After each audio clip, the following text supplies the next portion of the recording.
ხშირ შემთხვევაში ეს პროპაგანდა არის დაკავშირებული ძალიან მარტივ თემებთან და სენსიტიურ თემებთან, ხო? ისეთ თემასთან, რომელიც ემოციურად განგაწყობს.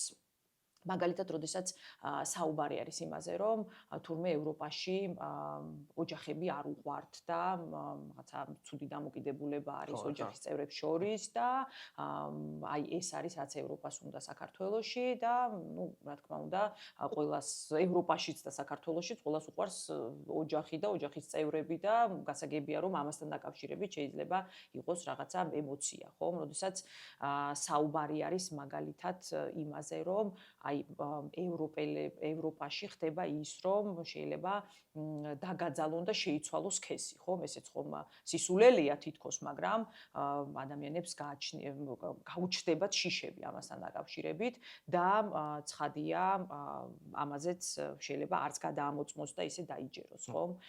განსაკუთრებით თუ კი ადამიანს არ აქვს წვდომა ინტერნეტთან, სოციმედიასთან, თუ აი განათლების ასე ვთქვათ დონე ისეთი მაღალი არ არის, ხომ? აი ეს ადამიანები არიან, ვინც ექცევა ამ პროპაგანდის ქვეშ.